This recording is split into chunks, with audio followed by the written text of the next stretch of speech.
Assalamualaikum warahmatullahi wabarakatuh. Perkenalkan, nama saya Aceh Fatur Rahman Wahyudi. Saya akan menjelaskan praktikum fisika dasar yang berjudul koefisien gesek. Abstraknya, pada praktikum ini dilakukan dua percobaan, yakni menentukan koefisien gesek kinetik dan koefisien gesek statis, serta mengetahui dan menentukan faktor-faktor yang mempengaruhi koefisien gesekan kinetik dan statis. Dapat diketahui bahwa gaya gesek adalah gaya yang menghambat gerak benda yang bergeser atau bergerak di sepanjang permukaan lintasan. Bab 1, pendahuluan latar belakang. Gaya gesek selalu ada dalam kehidupan sehari-hari, karena pada setiap aktivitas yang dilakukan selalu ada sentuhan, baik pada makhluk hidup maupun benda mati. Pada praktikum penentuan koefisien gesek kali ini akan dilakukan perhitungan mengenai waktu yang diperlukan untuk suatu balok dalam melewati lintasan. Praktikum ini akan menghitung dan menentukan koefisien gesek statis dan koefisien gesek kinetis. Permasalahan, bagaimana cara menentukan koefisien gesek statis dan kinetis? Tujuannya menentukan koefisien gesekan statis dan menentukan koefisien gesekan kinetis. Bab 2, tinjauan pustaka. Permukaan benda yang meluncur di atas permukaan benda yang lain, keduanya saling melakukan gaya gesekan yang sejajar dengan permukaan. Contohnya ketika meletakkan buku di atas meja. Jika buku tidak bergerak dan tidak digerakkan, di situ masih terdapat gaya gesek yang disebut gaya statis.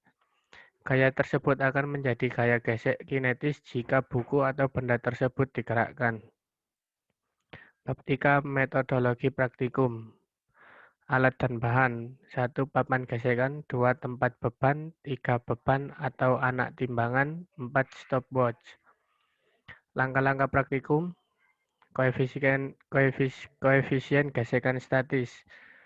1, susun peralatan seperti gambar di atas. Letakkan benda A pada posisi tertentu. 2, beri beban di A dan B sedemikian rupa sehingga sistem tepat akan bergerak. Yang ketiga, catat massa benda di A dan B, atau timbang juga tempat beban A dan B. 2, koefisien gesekan kinetis. Langkah kerjanya: 1, susun peralatan seperti gambar di atas. 2, letakkan benda A di posisi tertentu, lalu beri beban di A dan B sehingga sistem bergerak dengan percepatan A. Catat posisi benda A sebelum bergerak dan waktu tempuh sistem bergerak hingga berhenti, atau ulang 5 kali. Yang ketiga, lakukan langkah untuk posisi yang lain. Yang keempat, lakukan langkah B sampai C untuk massa beban yang berbeda. Bab 4, data dan pembahasan. Data hasil praktikum. 1, koefisien gesek statis. Didapat titik 1 dan 2, M1 kayu mendapat nilai 100 dan 20, M2 kaca mendapat nilai 200 dengan 50. Untuk koefisien gesek kinetis, terdapat 5 nomor.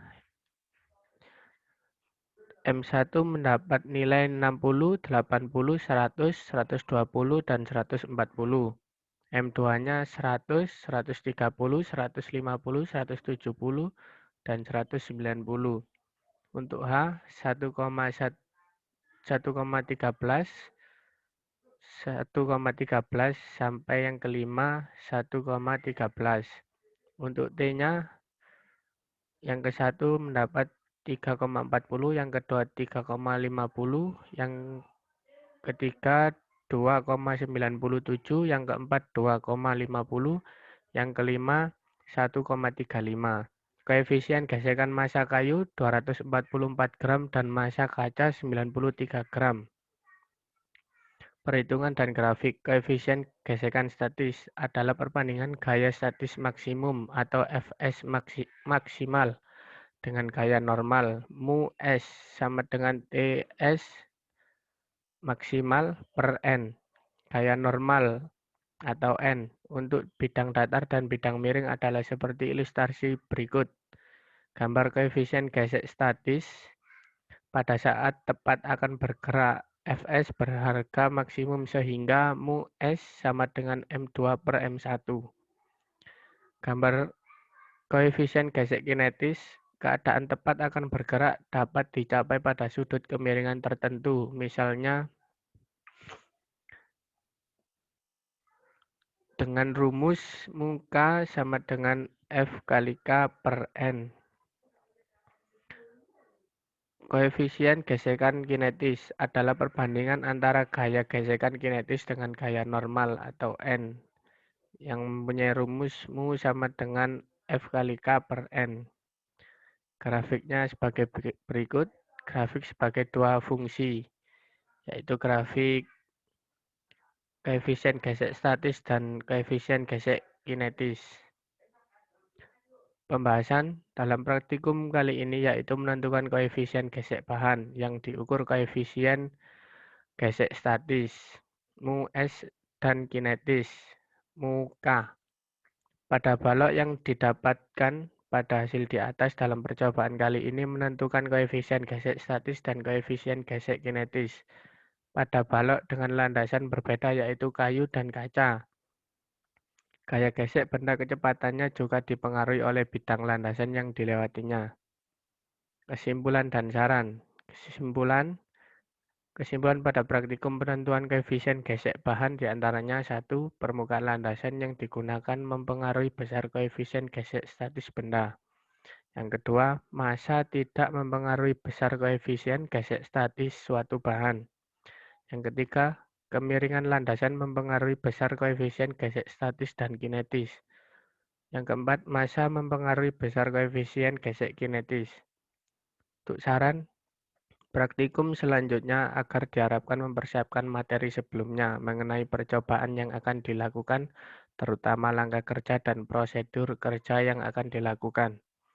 Praktikan juga harus mengecek kesiapan barang yang akan digunakan agar tidak terjadi kesalahan data. Sekian penjelasan dari saya. Wassalamualaikum warahmatullahi wabarakatuh.